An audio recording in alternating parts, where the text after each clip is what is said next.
kita memujikan. Engkaulah jalan yang sempurna.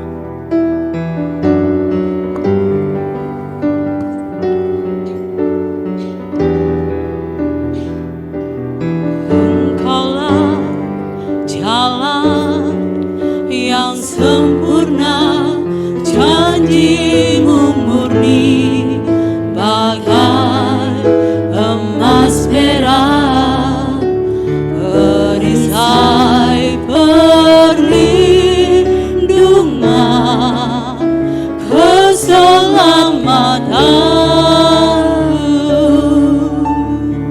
Engkaulah jalan, Engkaulah jalan kebenaran, dalam kasih-Mu ada kehidupan, penolong yang setia di dalam kesesakan. Bagaikan langit, bagaikan langit yang membentang, begitu luas kasih Tuhan, tiada terhitung pertolongan-Mu dalam hidupku.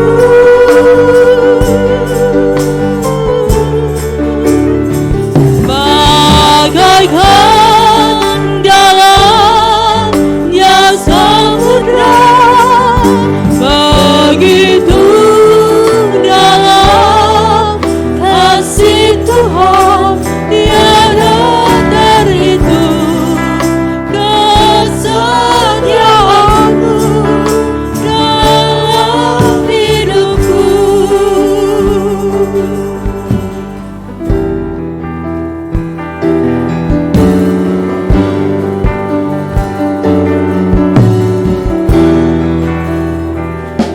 Engkaulah jalan yang sempurna, janji-Mu murni bagai emas perak, perisai perlindungan, keselamatan.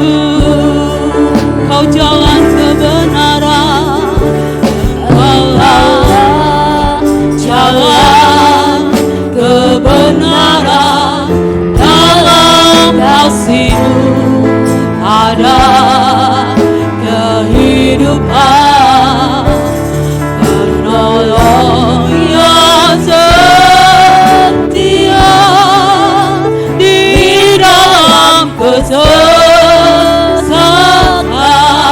Bagaikan, saya undang sidang jemaat bangkit, bagaikan langit yang membentang, begitu luas kasih Tuhan, tiada terhitung pertolongan-Mu dalam hidupku.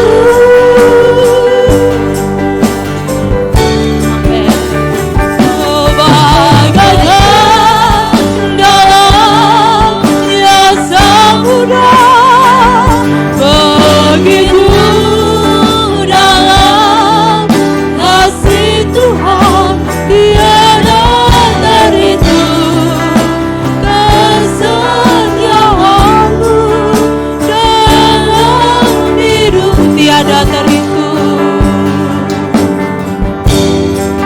tiada terhitung kesetiaan-Mu, tiada terhitung, tiada terhitung kesetiaan-Mu dalam hidupku. Terima kasih atas persembahan saudara. Tuhan yang akan memberkati dengan berlimpah-limpah saudara. Pujian ini boleh membuat kita merenungkan betapa dalam dan luasnya kasih Tuhan. Kita tidak akan pernah bisa membalas kasih Tuhan. Hanya satu yang dapat kita buat untuk Tuhan, menyerahkan hidup kita, seluruh hidup kita pada Tuhan. Karena kita tahu saudara, kehidupan ke depan tidak akan lebih mudah, pasti lebih sukar. Tetapi kita sebagai orang percaya, kita hidupkan karena perkataan orang. Karena kita hidup percaya, beriman kepada Tuhan Yesus. Pasti banyak hal terjadi di depan saudara, tapi kita sebagai anak Tuhan, kita memiliki Allah yang besar, yang selalu menyertai. Dialah Immanuel yang terus menyertai saya dan saudara. Nyanyikan pujian ini. Aku punya Tuhan yang besar. Tidak ada Allah selain Tuhan Yesus yang lebih besar, yang lebih dahsyat. Karena itu saudara, kita mau beri yang terbaik buat Tuhan. Seluruh hidup kita kepada Tuhan. Terima kasih. Oh, terima kasih. Kami bangga punya Allah seperti-Mu Tuhan. Haleluya. Katakan sama-sama. Ku hidup karena percaya. Ku hidup karena percaya. Kau yang berjanji setia, pengharapanku selalu ada di dalam-Mu. Kami tidak akan menyerah Tuhan. Ku tidak akan menyerah meski dalam kesesakan. Seluruh hidupku dalam genggaman-Mu. Aku punya Tuhan. Aku punya Tuhan yang besar, yang telah berjanji dan sanggup menggenapi imanku bersepakat percaya kuasa-Nya. Terima kuasa Tuhan. Ku terima sekarang kemenangan dari-Mu. Haleluya Tuhan, terima kasih. Amin, katakan sama-sama. Ku hidup karena percaya. Kau yang berjanji setia, pengharapanku selalu ada di dalam-Mu. Kami mau terus berserah Tuhan, meski dalam kesesakan Kau ada bagi kami. Menyerah meski dalam kesesakan. Seluruh hidupku dalam genggaman-Mu. Aku punya Tuhan. Amin.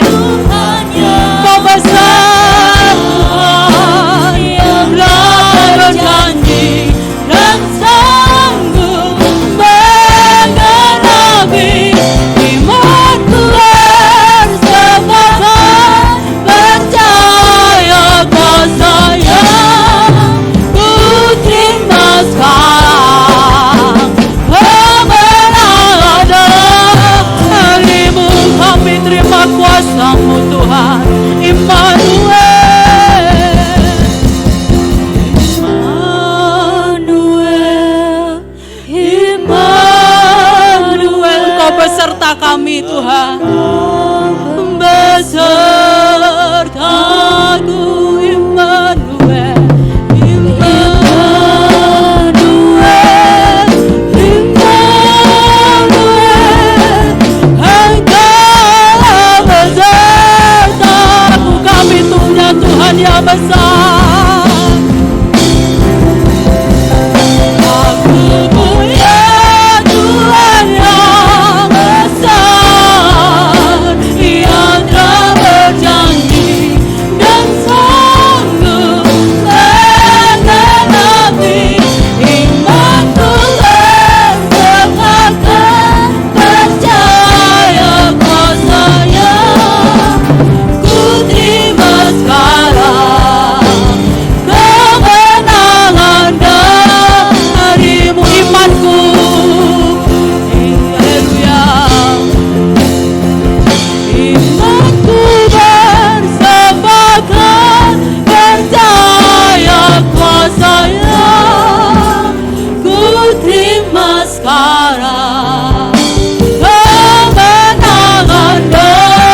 ini, aku punya Tuhan.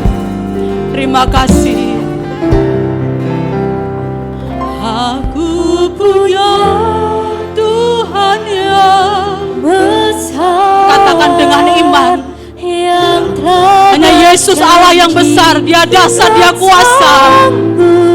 Janjinya tidak pernah Dia ingkari, saudara. Imanku bersepakat percaya Mesaya, ku terima sekarang kemenangan darimu. Ku terima sekarang, ku terima sekarang kemenangan darimu. Kami terima sekarang kuasa-Mu Tuhan. Ku terima sekarang kemenangan darimu. Terima kasih. Saya persilakan Ibu Lua untuk maju ke depan sebelum kita dengar firman Tuhan.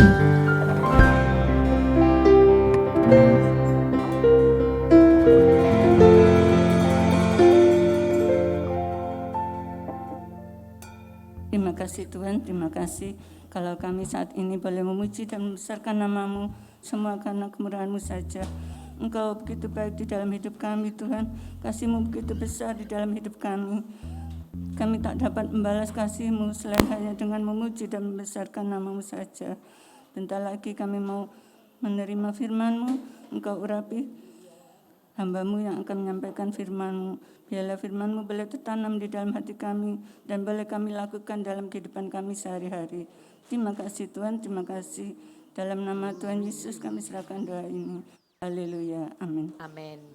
Silakan duduk. Saya ucapkan selamat pagi, selamat kita bertemu kembali di dalam kasih Tuhan Yesus Kristus. Pagi ini kita akan meneruskan pelajaran kita. Romawi pertama tentang kejahatan manusia itu sudah selesai. Lalu Romawi yang kedua juga sudah selesai.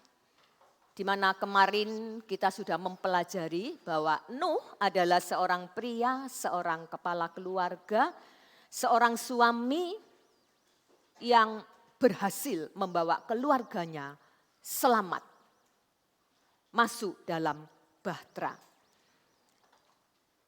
Kali ini kita akan tiba pada Romawi yang ketiga atau garis besar yang ketiga. Mengapa Nuh itu diselamatkan dan yang lainnya terhilang? Kita perlu menyelidiki hal ini, ya. Kenapa Nuh saja yang diselamatkan, sedangkan yang lain itu enggak diselamatkan, ya? Sebagai keluarga-keluarga Allah, keluarga-keluarga Kristen, keluarga-keluarga dari orang-orang yang percaya kepada Tuhan, tentunya di akhir kehidupan kita, kita rindu setiap keluarga kita diselamatkan seperti keluarga Nuh.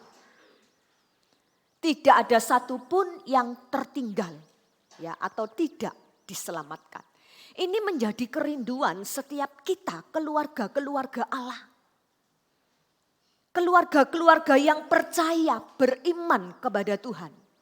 Ya, jangan sampai pada akhirnya ada salah satu dari keluarga kita yang tidak diselamatkan oleh Tuhan. Nah, itu sebabnya pagi hari ini mari kita sama-sama belajar mengapa Nuh diselamatkan dan yang lainnya tidak diselamatkan. Sebagai ayat pembuka kita mau baca di dalam Kejadian pasal yang ke-6 ayat yang ke-9. Mari kita mau sama-sama bangkit berdiri.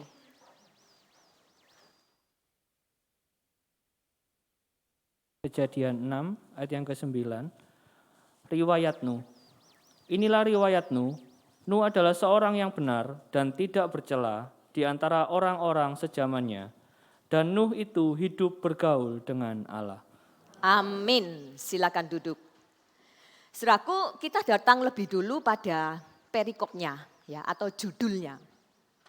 Di situ dikatakan riwayat Nuh. Jadi ayat 9 sampai ayat 22 itu menceritakan riwayatnya Nuh.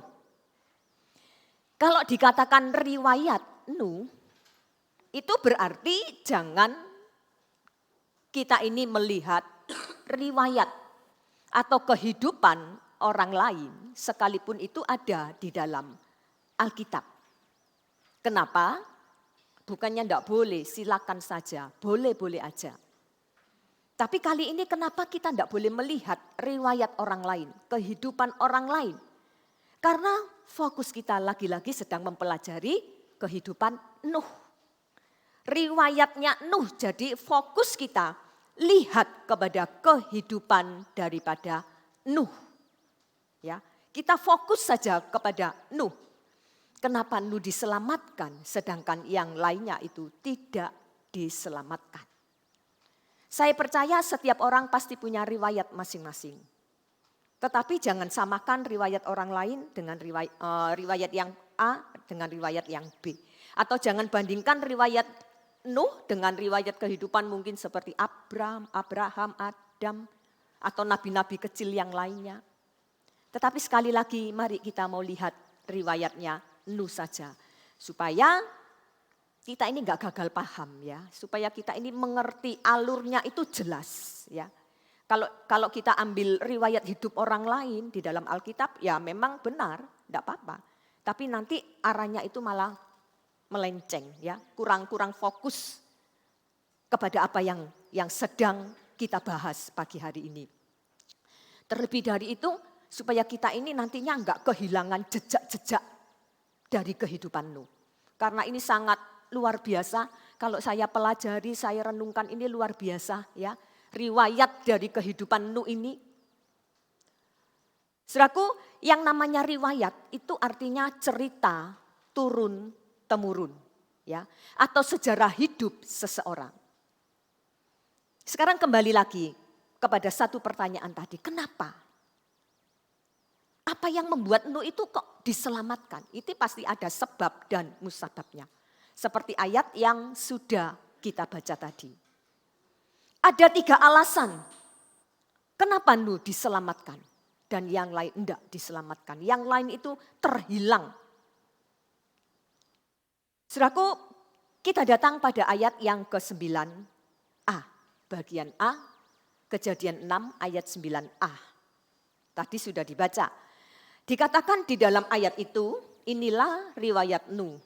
Nuh adalah apa saudaraku? Seorang. Kita perhatikan kata seorang. Kalau dalam KBBI saya melihat kata ya, se ini itu merupakan bentuk terikat dari esa atau satu. Kata seorang ya, ini memiliki 2 arti, sudah saya tulis di situ ya.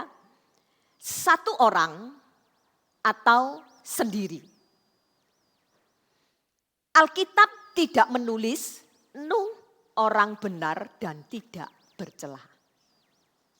Kalau seandainya cuma ditulis seperti ini, Nuh orang benar dan tidak bercela. Ini bisa menunjuk kepada orang atau kepada siapa saja ya, selain daripada pribadi Nuh. Tapi kalau ditulis di dalam ayat itu tadi dikatakan Nuh adalah seorang. Jadi kita fokus kepada kata seorang. Ini menunjuk kepada satu orang atau menunjuk kepada satu pribadi atau berbicara tentang diri sendiri dan tidak ada yang lain. Di dalam ayat yang ke-9b ya, tidak usah dibaca, tadi sudah dibaca, dikatakan di situ, Nuh seorang yang benar tidak bercela di antara apa saudaraku? Orang-orang sejamannya. Perhatikan kata ini, orang-orang. Kalau menyebut orang-orang berarti itu banyak orang. Bukan cuma seorang atau satu orang, jadi beda ya. Seorang dengan orang-orang itu beda. Jadi Nuh ini benar-benar merupakan seorang atau satu pribadi atau berbicara tentang dirinya sendiri. Apalagi ini juga lebih dipertegas lagi di dalam Kejadian 7. Coba kita baca ayat ini. Kejadian 7 ayat 1 bagian B saja. Kejadian 7 ayat 1 bagian B. Masuklah ke dalam bahtera itu, engkau dan seisi rumahmu, sebab engkaulah yang kulihat benar di hadapanku di antara orang zaman ini. Kita lihat ayat ini. Tuhan katakan engkaulah. Cuma engkau Nuh yang kulihat benar di hadapanku, di mataku. Kita lihat lagi ya. Dikatakan cuma engkau Nuh, kalau saya lihat kata engkau di dalam KBBI, engkau ini merupakan kata ganti orang kedua dalam bentuk tunggal. Ya, kata kedua dalam bentuk tunggal yang artinya itu adalah Anda atau kamu. Saudaraku, atau kita sekalian yang ada saat ini. Anda sekalian yang ada saat ini. Jadi ini berbentuk kata tunggal. Saudaraku, bukan cuma kata tunggal saja, ini juga berarti merupakan satu bentuk kata secara jamak. Tapi masing-masing pribadi. Saudara sekalian tapi masing-masing pribadi. Ini yang dikatakan dengan kata engkau. Nah saudaraku, kalau kita lihat berarti Nuh ini satu-satunya dan tidak ada yang lain. Kecuali Nuh seorang diri. Kalau boleh saya katakan ya, bahwa Nuh ini adalah satu-satunya pengikut Allah yang tersisa di setiap generasi yang ada pada saat itu. Di antara semua orang, hanya Nuh yang tersisa. Kalau boleh, saudaraku, saya pakai dengan bahasa saya sendiri ya. Nuh ini dapat saya umpamakan seperti barang. Kalau barang itu barang yang langka. Barang yang sulit untuk ditemukan atau susah untuk nyarinya, ya. Jarang didapat atau jarang ditemukan. Jarang terjadi. Saudara-saudaraku, nah untuk menjadi seorang, ya, untuk menjadi seorang ini itu saya katakan hal yang sukar sekali. Di mana kita ini harus bisa melewati setiap proses. Dan di dalam proses itu kita ini harus berhasil. Saya ulangi lagi, untuk menjadi seorang tidak gampang, ya, tidaklah mudah. Untuk menjadi yang namanya seorang ini, saudaraku, harus ada sebuah perbedaan yang mencolok. Sudah saya tulis ya. Untuk menjadi seorang harus ada perbedaan yang mencolok sekali. Contohnya Maleakhi pasal 4 ayat 18.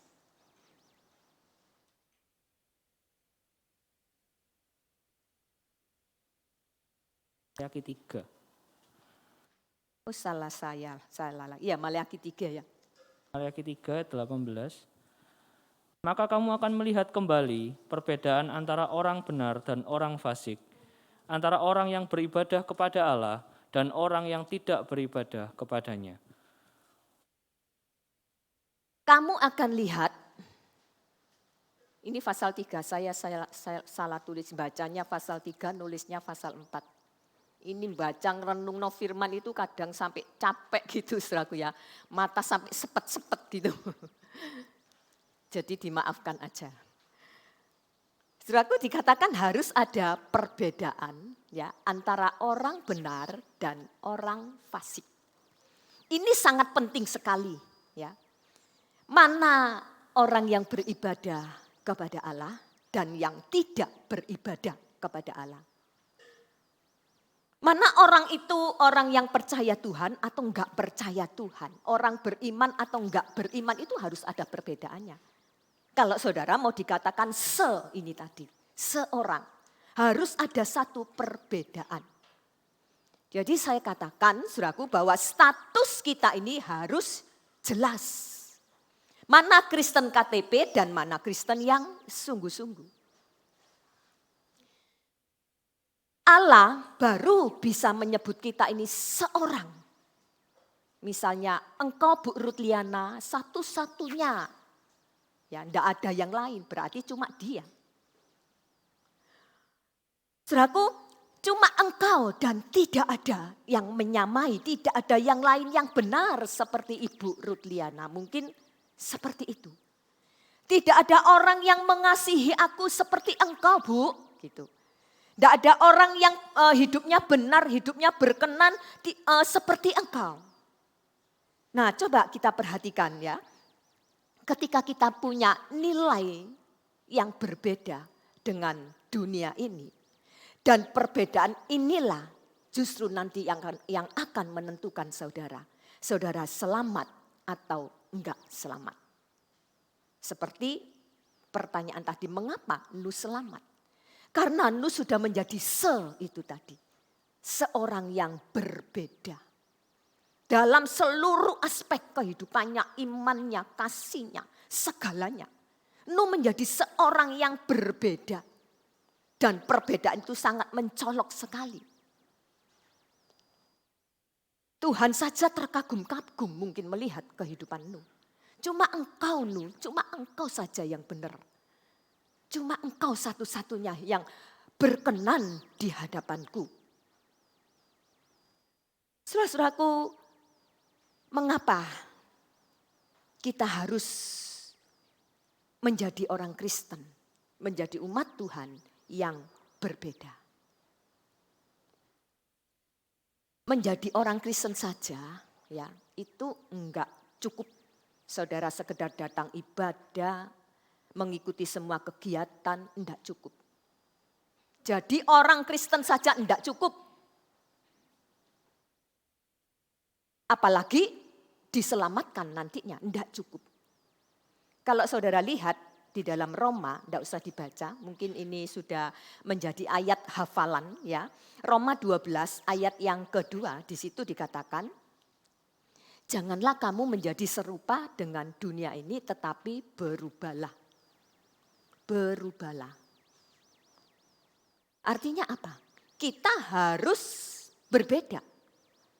Enggak boleh sama dalam segala hal. Saudaraku, sekarang ini banyak umat Tuhan atau banyak para hamba Tuhan yang kelihatannya itu rohani. Kelihatannya itu dia itu seorang yang takut akan Tuhan. Mungkin dia seorang yang sangat baik dan sebagainya. Namun cuma kulit luarnya saja. Bahkan saudaraku, kita tidak bisa membedakan lagi antara orang-orang dunia dengan umat Tuhan. Nah, baru-baru ini mungkin saudara juga pernah mendengar ada seorang pendeta, ini pendeta loh saudaraku ya, hamba Tuhan, memutilasi seorang jemaat dari gereja lain. Bayang no, saya memutilasi Kesia. Setelah dimutilasi di hotel, dia ambil keranjang, habis dipotong-potong, dimasuk plastik, dia jalan dengan santai tanpa rasa berdosa. Masuk dalam lift, ketawa, ketiwi, seperti enggak terjadi apa-apa. Saudaraku, cuma luarnya saja. Kelihatannya seperti hamba Tuhan, seperti seorang pendeta yang luar biasa, yang bisa membimbing jemaatnya. Tetapi pada kenyataannya tidak seperti yang kita kira. Nah, saudaraku, itu sebabnya saudara dan saya harus membuat perbedaan. Ya, orang Kristen harus membuat satu perbedaan. Seperti saya tulis di situ, kita mungkin boleh sama dalam bentuk fisik, sama, tidak ada yang beda. Mata 2, hidung lubangnya 2, mulut 1 dan lain sebagainya. Secara fisik sama. Namun harus bisa memberi rasa yang berbeda. Bagaikan biji pasir dengan biji gula pasir. Sulit ya untuk membedakan bagi orang, kalau saudara sudah dewasa pasti tahu. Kalau masih anak-anak sulit. Kalau dilihat dari bentuk fisiknya itu sulit dibedakan. Mana yang gula dan mana yang pasir karena sama-sama kecil. Tapi dari rasa kita baru tahu. Kalau saudara nggak percaya nanti setelah pulang dari gereja ambil pasir langsung dijilat. Terus saudara ambil gula dijilat baru tahu oh rasanya gula itu manis. Kalau rasai pasir itu kayak gini pasti nggak enak baru tahu. Dari rasanya itu, kita harus menjadi seorang yang berbeda. Efesus pasal 4, tidak usah dibaca. Sampai 24, di situ dikatakan jangan lagi kita ini hidup sama seperti apa saudaraku? Orang-orang yang tidak mengenal Allah. Jangan hidup lagi sama. Kita harus bisa memberi rasa yang berbeda. Lain hidup dulu dengan hidup yang sekarang. Harus ada perbedaan. Sekali lagi untuk menjadi seorang ini tadi. Ya, saudara harus berani tampil beda. Harus berani saudaraku. Tampil beda yang dimaksudkan di sini itu adalah di mana kita ini hidup tidak mengikuti arus dunia. Sekali lagi, tampil beda di sini di mana kita tidak boleh mengikuti arus dunia. Tetapi kita harus hidup dalam standar kerajaan sorga. Sebagai anak-anak kerajaan, kita tidak bisa hidup sesuka hati kita. Ingat, ada standarnya, ada nilai-nilainya. Dan gaya hidup kerajaan itulah, kerajaan surga itulah yang harus kita ikuti. Sehingga kita menjadi orang-orang yang berbeda dengan anak-anak dunia ini. Kalau kita perhatikan kehadiran keluarga Nuh sudah membuat suatu perbedaan yang signifikan sekali. Dari keluarga-keluarga yang lainnya yang ada pada saat itu. Mulai dari tingkah lakunya, perkataannya, perbuatannya, pikirannya, rencananya, semuanya berbeda dari orang-orang sejamannya. Saudaraku, saya mengambil sebuah ilustrasi ya dari seekor ikan salmon. Ikan salmon ini hidupnya itu ada di sungai. Selama ikan salmon itu hidup dan dia berkembang biak, ya. Ikan salmon ini kehidupannya itu berani melawan arus. Saudaraku, seberapa derasnya mungkin arus itu kalau saudara lihat di dalam gambar itu. Inilah kehidupan ikan salmon. Tidak takut. Dia berani melawan arus, dia berani melewati itu semuanya. Ikan salmon ini adalah ikan yang tidak pernah mengenal lelah. Nah, kalau sudah tiba saatnya ikan salmon ini mau berkembang biak atau mau melahirkan. Nah, kalau dia mau melahirkan itu dia harus melewati ini, arus yang deras ini. Supaya dia itu bisa tiba di tepi gunung, pegunungan. Karena disitulah tempat dia berkembang biak. Untuk sampai ke sana itu seperti ini, saudaraku. Harus melewati arus ini. Dan dia pekerja yang keras sekali. Dia tidak takut dengan arus dunia ini. Dia menjadi orang yang ikan salmon ini. Menjadi contoh yang baik untuk kehidupan kita. Tapi saudaraku kalau ikan salmon ini tadi maka mati ya. Maksud saya ketika dia itu mati maka dia akan terbawa arus. Kemana arus itu mengalir ya di situ dia ada. kita ini khususnya sebagai umat Tuhan, sebagai orang-orang Kristen, harus memiliki kehidupan seperti ikan salmon ini tadi. Untuk menjadi seorang, sudah saya tulis di situ ya. Untuk menjadi seorang yang berbeda ini tadi, kita harus berani hidup untuk melawan arus. Kekristenan yang hidup adalah kekristenan yang berani melawan arus dunia ini. Harus berani, saudaraku. Apapun bentuknya, godaannya, saudara harus berani. Tidak boleh mundur. Tetapi kekristenan yang mati itu justru akan terbawa arus. Kemana arus dunia itu ada, di situ kita ada. Saudaraku, kita saat ini sedang hidup di tengah-tengah dunia yang kacau balau.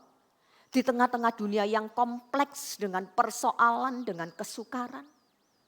Apakah kita harus sama dengan orang-orang dunia? Mereka takut, kita takut. Mereka khawatir, kita khawatir.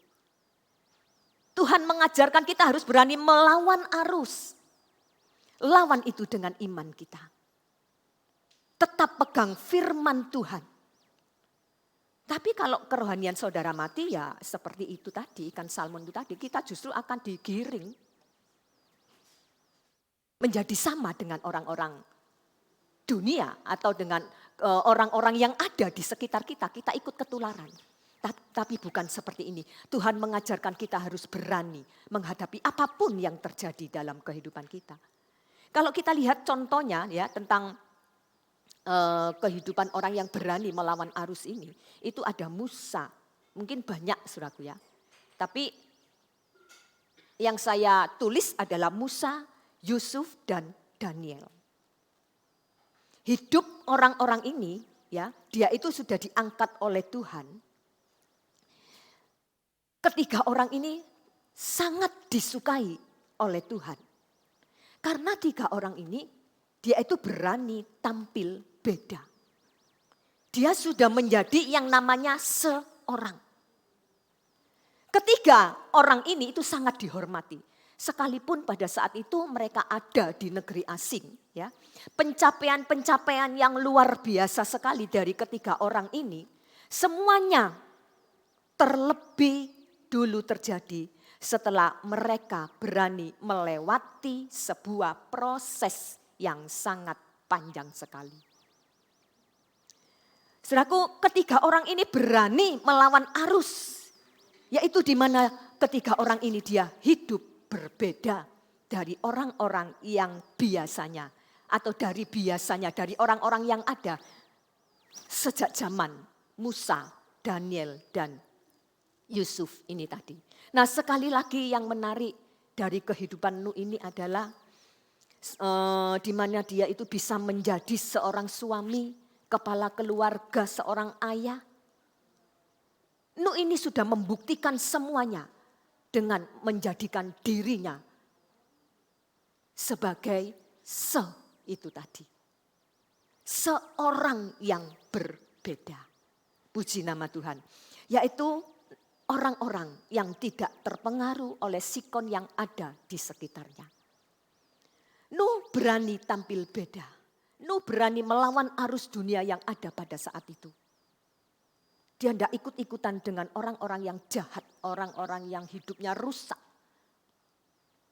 Nuh punya seperti satu benteng tersendiri untuk membentengi keluarganya ini tadi. Sehingga dia menjadi seorang yang berbeda di mata Tuhan. Puji nama Tuhan. Lalu sekarang kita masuk pada bagian B.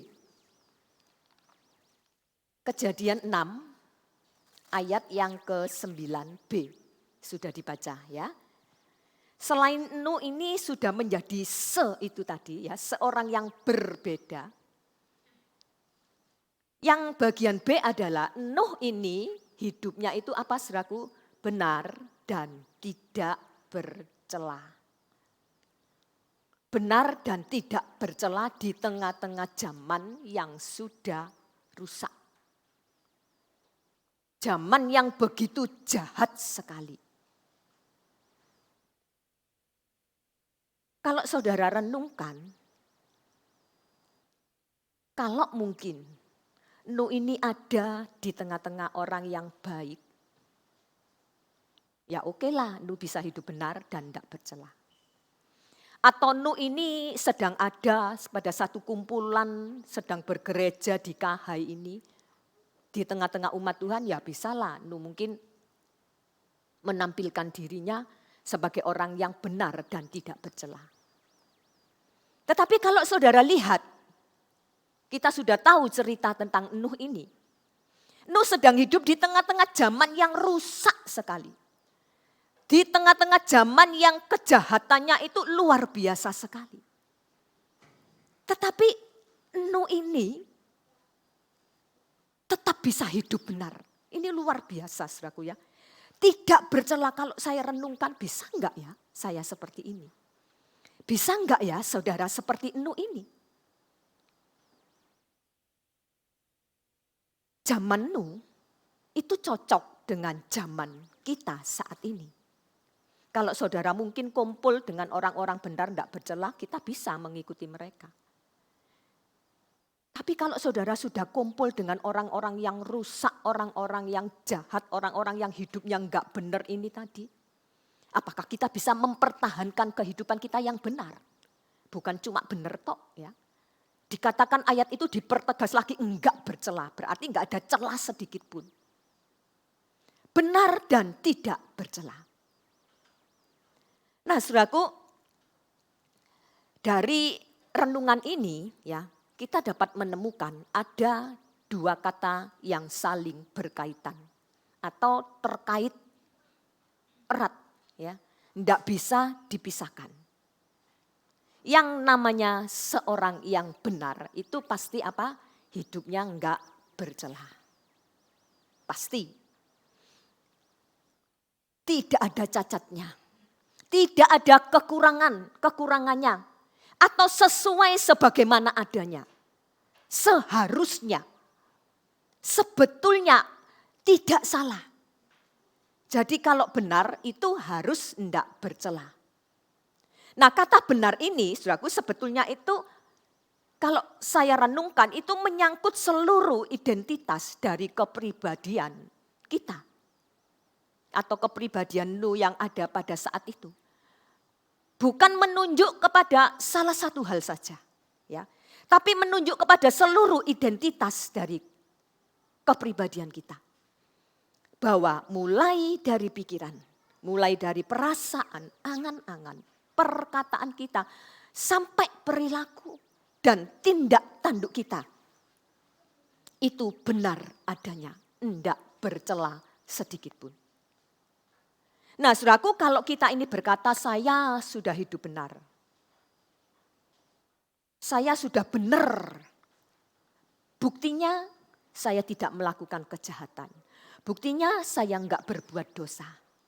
Tapi ingat, kalau ada bagian kecil saja yang belum kita bereskan di hadapan Tuhan, itu sudah disebut apa, saudaraku? Dosa. Itu sama dengan bercela di mata Tuhan.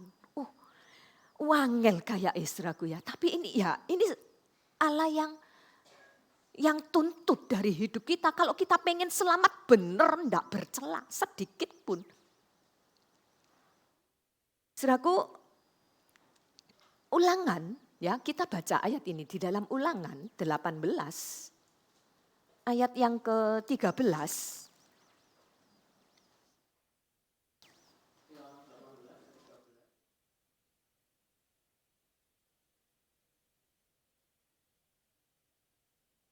Kita lihat lagi ayat ini, haruslah. Sesuatu yang diharuskan. Harus, tidak boleh ada kata tawar-menawar.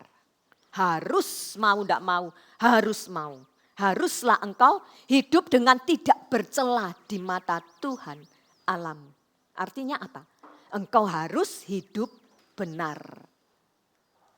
Nah, kata tidak bercela ini kalau saya lihat di dalam bahasa Ibraninya, di situ ditulis tamim. Ya, tamim. Bukan saja tidak bercela, ya.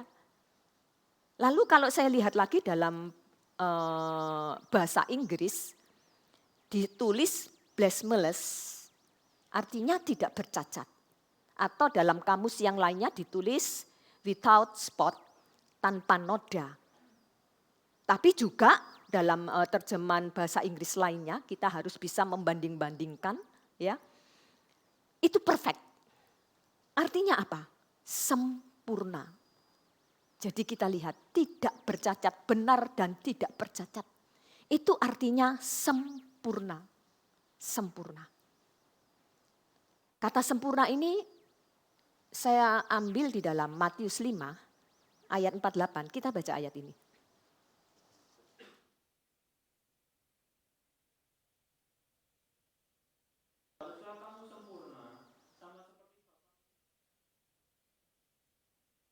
Ayat ini sudah dibawakan oleh Ibu Rita Selasa kemarin, ya. Haruslah kamu sempurna kayak Bapakmu. Bapak kita bukan iblis, tahu saudaraku. Bapak kita Tuhan Yesus. Kata sempurna itu di dalam bahasa Yunaninya ditulis teleios, ya, teleios. Bagi orang Yunani, ya, kesempurnaan itu sebenarnya berbicara tentang keberfungsian. Itu orang Yunani mengatakan seperti ini, kehidupannya memang seperti ini. Yang dimaksud kesempurnaan itu adalah keberfungsian. Nah, sesuatu disebut sempurna kalau sesuatu itu sepenuhnya berfungsi. Ya, berfungsi. Atau sesuai dengan tujuan yang terkandung di dalam kata teleios itu sendiri. Kata teleios ini adalah sebuah kata benda yang berarti itu akhir, tujuan, maksud, hasil, matang, dan dewasa. Ini kata dari sempurna. Kalau kita lihat kata bendanya. Jadi sesuatu yang disebut dengan sempurna atau sesuatu yang disebut dengan teleios itu adalah kalau sesuatu tersebut sepenuhnya berfungsi atau sesuai dengan tujuannya yang asli. Itu kata sempurna. Bicara keberfungsiannya, sesuai dengan tujuannya itu tadi. Manusia, dia baru bisa disebut teleios kalau kita mengetahui dan sepenuhnya kehidupan kita ini berfungsi bagi Tuhan. Ya, berfungsi sesuai dengan tujuan penciptaan dan penempatan kita di dunia ini. Atau dengan lain kata, untuk apa Tuhan tempatkan hidup kita di atas muka bumi ini. Atau dengan kata lain, ya, kita harus sempurna ketika kita bisa mencapai tujuan Allah. Apa tujuan Allah bagi kehidupan kita? Jawabannya itu ada di dalam Alkitab. Itu jawabannya sangat tepat sekali, ya, dan sangat jelas sekali dan mudah untuk kita mengerti. Kejadian 1. Kita baca ayat ini. Kejadian 1 ayat 26.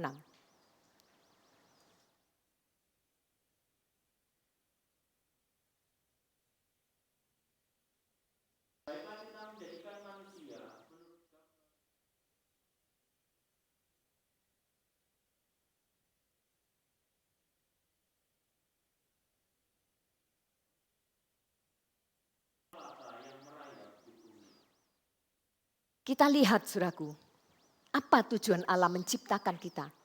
Kalau bukan menjadi serupa dan segambar dengan Allah. Jadi manusia itu diciptakan dengan tujuan agar kita ini menjadi serupa dan segambar dengan Allah. Untuk apa saudara ada di dunia ini? Saudaraku, Jadi kalau kita lihat kesempurnaan dalam hidup kita itu akan terjadi apabila kita telah mencapai tujuannya. Dan tujuannya apa? Sempurna, serupa dengan gambar Allah. Jadi sekali lagi, kesempurnaan itu berbicara tentang keberfungsian kita. Untuk apa kita di dunia ini? Harus menjadi serupa dan segambar dengan Allah. Nah, sekarang datang kepada sebuah pertanyaan. Pertanyaan yang tadi. Kenapa Nuh bisa hidup benar? Ya. Kalau tadi kenapa Nuh bisa diselamatkan karena dia benar dan tidak bercela. Sekarang kita lihat, kita renungkan lagi.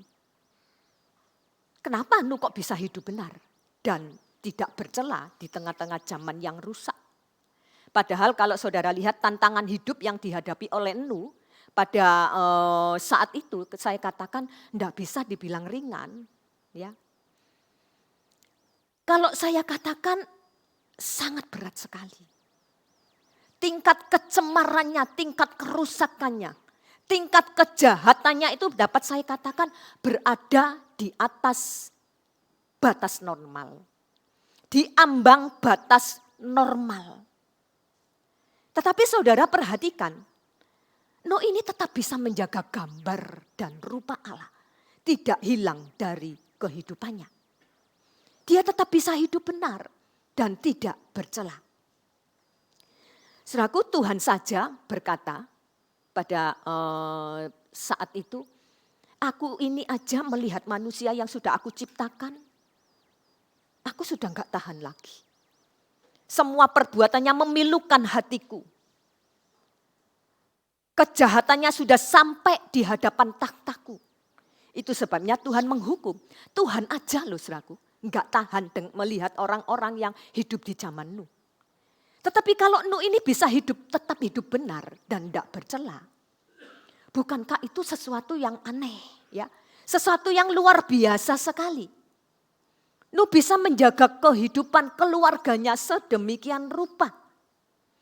Ini sesuatu yang kalau menurut pikiran kita sebagai manusia itu enggak mungkin. Enggak mungkin bisa. Tetapi lagi-lagi kita kembali seperti tadi sudah saya katakan. Nuh sebagai seorang suami, ayah, kepala keluarga yang berani melawan arus. Apapun yang terjadi pada saat itu tidak boleh terjadi dalam keluarganya. Sehingga ini yang membuat Tuhan mengistimewakan kehidupan Nuh. Spesial di mata Tuhan. Kita lihat kenapa Nuh dia bisa hidup benar. Yang pertama, saya menemukan ini, saudaraku ya. Nuh hidup menurut roh.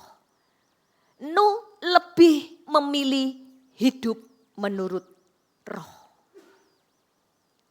Saudara bisa jawab ayatnya itu kira-kira ada di mana? Ya. Tetap di dalam Kejadian 6, ya.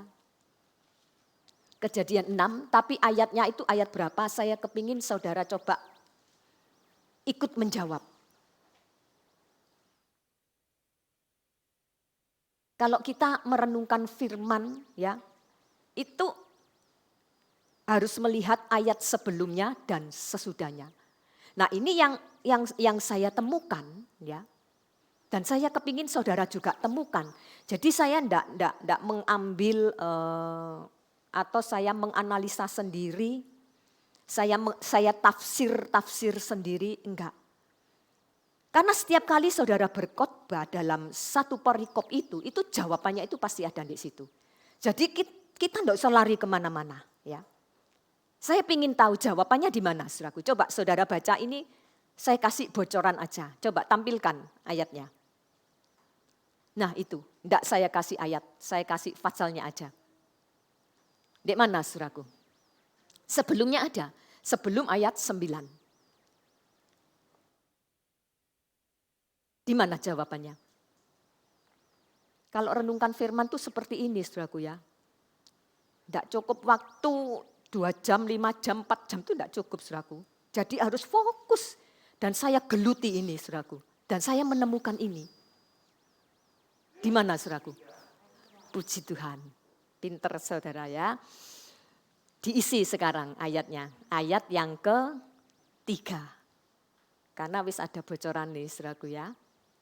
Kalau enggak ada bocoran ini yang bikin pusing saudaraku ya. Merenungkan firman Tuhan itu kalau enggak fokus enggak bisa menemukan jawabannya. Ayat 3. Dalam ayatnya dibaca aja. Coba yuk dibaca aja.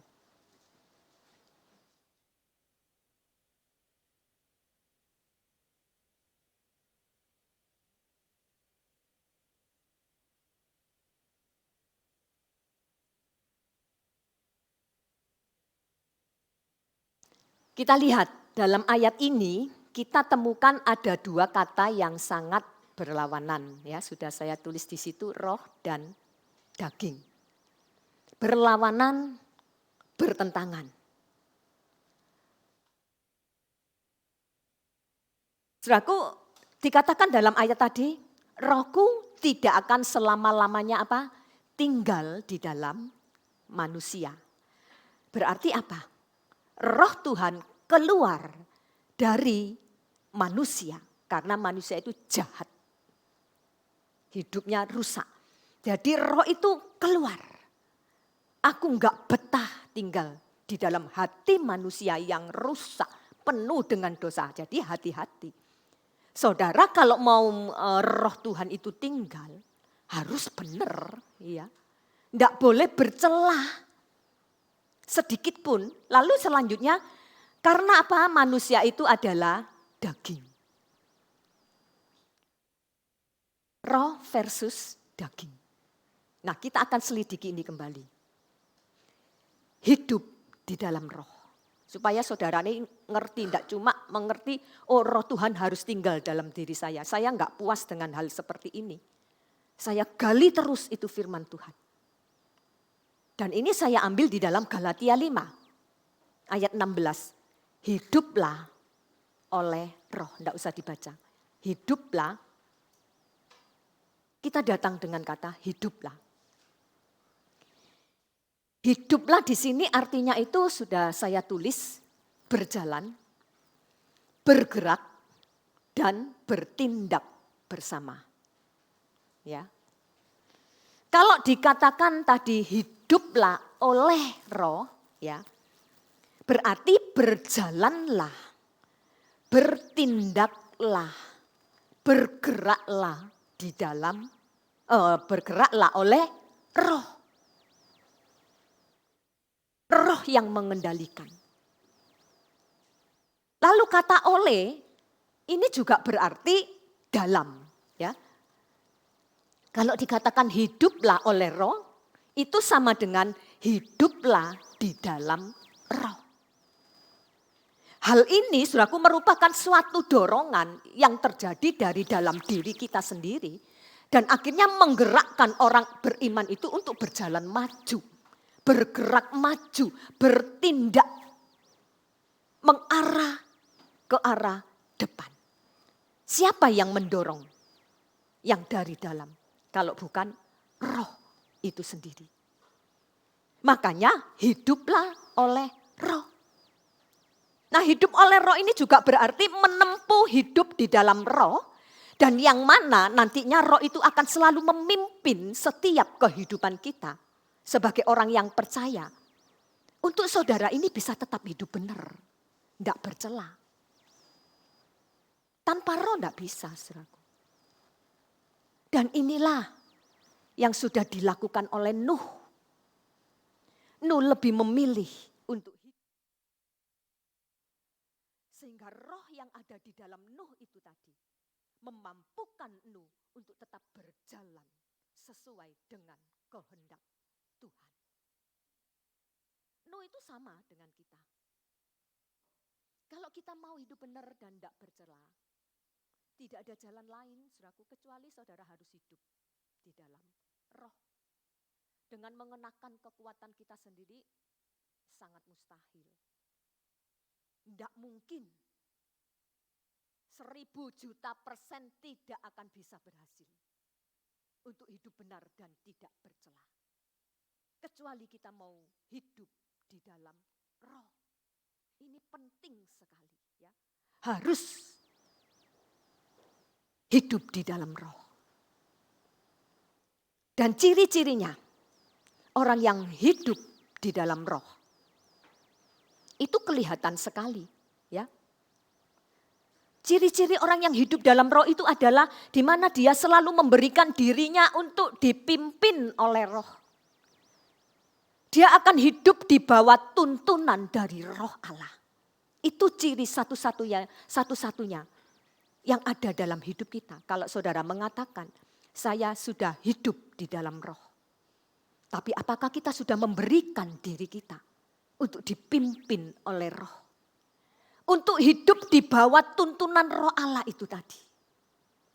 Makanya ini yang membuat pada akhirnya ketika kita mulai melenceng dari jalan Tuhan, mulai melanggar firman, berbuat kesalahan, roh itu membelokkan kita, mengembalikan kita, membalikkan kita. Sehingga kita tinggalkan perkara-perkara lama, dosa, kita dibawa untuk hidup menurut roh itu tadi. Ada kalimat sebuah iklan, saudaraku, mungkin saudara juga sudah pernah dengar. Dia berkata seperti ini, gaya hidup sehat itu apa?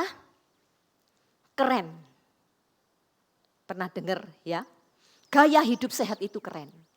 Tetapi saatnya pada pagi hari ini, kita semua yang ada, mari kita mau ganti kalimat ini dengan perkataan gaya hidup kudus. Gaya hidup benar tanpa cela, tanpa cacat, tanpa noda. Itu justru jauh lebih keren. Karena hidup yang seperti ini, yang nantinya akan dapat membawa kita memperoleh, mendapatkan keselamatan dari Tuhan. Sebaliknya orang yang hidup menurut gaya atau cara hidup daging duniawi, itu justru akan mendatangkan kebinasaan. Lalu kita lihat hasilnya. Orang yang hidup menurut roh, memberikan dirinya terus dipimpin oleh roh, itu ada hasilnya, saudaraku. Hasilnya apa? Galatia 5 ayat 22 sampai 23. Kita baca ayat ini walaupun saudara sudah dengar, kita mau baca berulang-ulang ya. Ini hasil ketika kita mau hidup, memilih hidup untuk menurut roh.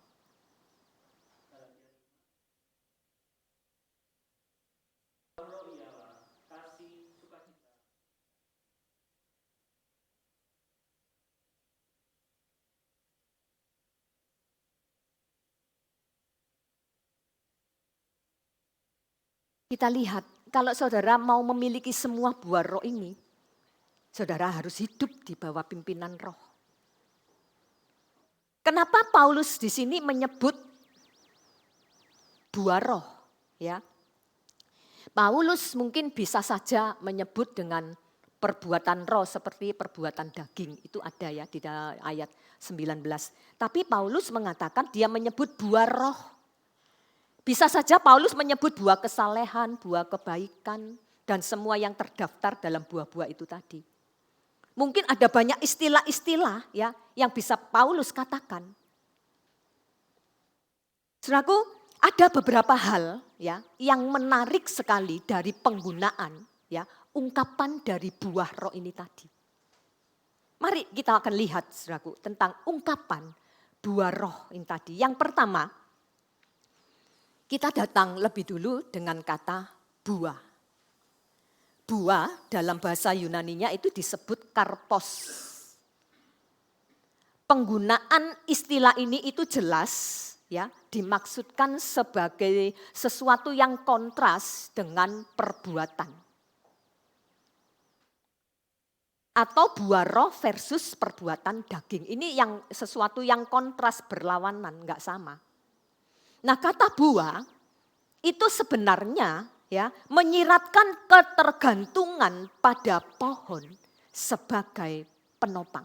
Kalau saudara lihat gambar ini. ketergantungan dari buah ini tadi kepada pohon itu. Sangat tergantung sekali kehidupannya. Ini sama dengan Yohanes 15 ayat 4 dan 5, tidak usah dibaca. Saudaraku, ranting itu harus melekat kepada pokok anggur. Bagaimana ranting kalau dia tidak melekat kepada pokok anggur, dia bisa berbuah. Tidak akan pernah bisa berbuah. Kalau kita tidak mau melekat kepada Tuhan, bagaimana kita bisa berbuah?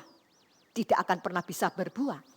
Dan yang terjadi pasti lama-lama akan kering, tidak berbuah, lalu dipotong, habis dan dibakar. Tidak selamat. Inilah yang ingin ditekankan oleh Paulus. Beberapa kali Paulus dia mengatakan di dalam ayat 18 dalam Galatia itu ya, dikatakan dipimpin oleh Roh. Ayat 25 juga dikatakan dipimpin oleh Roh. Paulus menekankan berkali-kali dipimpin oleh Roh, dipimpin oleh Roh.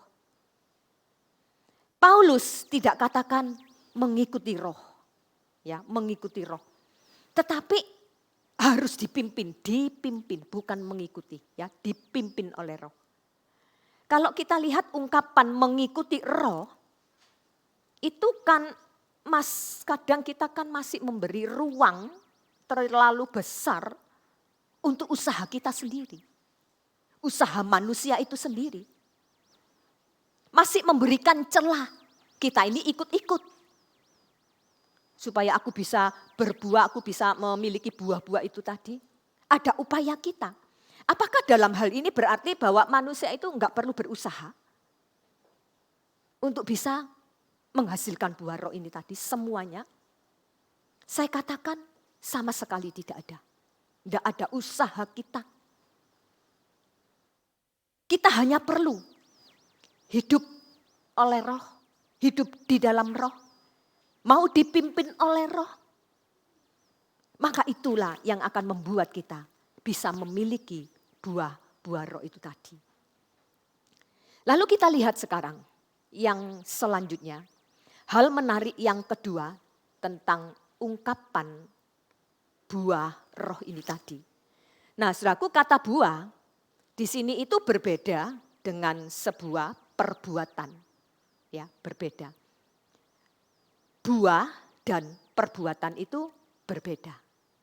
Kalau perbuatan itu adalah sesuatu yang dapat atau langsung bisa dilakukan. Bisa dihasilkan. Ngerti saudaraku ya? Buah dan perbuatan itu beda. Kalau perbuatan itu bisa langsung dilakukan. Bisa dihasilkan. Tetapi kalau buah di sini itu menyiratkan atau menggambarkan. Atau saya katakan menunjukkan, menampakkan adanya sebuah proses dalam hidup kita. Ayat 24 dan 25 dari Galatia tadi, ya, tidak usah dibaca. Dikatakan, barang siapa menjadi milik Kristus Yesus, dia sudah menyalibkan daging dan hawa nafsunya. Saudaraku, kalau kita gagal dalam hal ini, pasti kita juga tidak akan pernah bisa berbuah. Prosesnya itu apa, saudaraku? Saya tulis di sini. Kita harus menyalipkan hawa nafsu dan keinginan untuk bisa berbuah. Mau dipimpin oleh Roh Allah. Saudaraku, kalau kita ingin memiliki semua buah-buah roh itu tadi, memiliki buah roh itu tadi, buah, ya, ada prosesnya. Pikul salib, sangkal diri, matikan semua bentuk hawa nafsu kita. Itu sudah jalannya. Tidak ada jalan lain, saudaraku, tidak ada alternatif lain. Ada satu jarak tertentu yang harus kita tempuh. Menyalipkan nafsu kita dan keinginannya. Lalu tidak berhenti di situ. Menyerahkan hidup dipimpin oleh Tuhan. Ini yang kedua. Sedangkan yang ketiga, ungkapan dari buah roh ini, kalau saudara lihat, kata buah ini adalah merupakan bentuk tunggal. Ya. Karena ditulis dengan kata buah, bentuk tunggal. Bukan buah-buah, ya, tapi buah. Dan ini sangat kontras sekali dengan bentuk jamak dari perbuatan daging. Kalau saudara lihat dalam terjemahan LAI cuma dikatakan perbuatan aja. Tapi kalau saudara mau lihat referensi dari kitab-kitab yang lainnya, di situ ditulis apa, saudaraku? Keinginan-keinginan, pekerjaan-pekerjaan, perbuatan-perbuatan. Jadi perbuatan-perbuatan daging ini berbentuk jamak, ini beda dengan buah roh. Dikatakan buah itu bentuk tunggal. Lalu artinya apa? Saya tulis di situ, saudaraku. Artinya adalah kesatuan, keutuhan. Ya. Kesatuan dan keutuhan. Bukan buah-buah roh. Kalau dikatakan buah-buah roh itu artinya keberagaman. Nah, kalau Paulus menggunakan misalnya buah-buah roh dalam bentuk jamak, maka dengan memiliki satu buah saja, ya, satu buah saja dari buah-buah roh yang sudah kita baca itu tadi, itu sudah cukup membuktikan bahwa saya ini sudah hidup dipimpin roh Allah. Saya sudah hidup menurut roh Allah. Kalau itu bentuknya jamak, tapi ini bentuknya tunggal. Yang dimaksud di sini oleh Paulus adalah seseorang yang dipimpin oleh roh Allah sebenarnya, seharusnya itu akan menunjukkan semua rasa dalam satu buah. Ngerti saudaraku ya? Harus menunjukkan semua rasa dalam satu pribadi. Atau satu pribadi itu memiliki buah roh ini tadi. 9 buah roh ini tadi. Memiliki semua rasa. Orang yang dekat dengan kita, dulu nih ngamuk-ngamuk, sekarang sabar. Dulu suka simpen sakit hati, enggak suka mengampuni dan lain sebagainya. Rasa itu bisa kita rasakan. Ada perbedaan yang mencolok, ada perubahan. Hidup yang dikuasai oleh roh, itu akan diwarnai oleh semua hal berikut itu tadi. Seperti yang sudah kita baca itu tadi.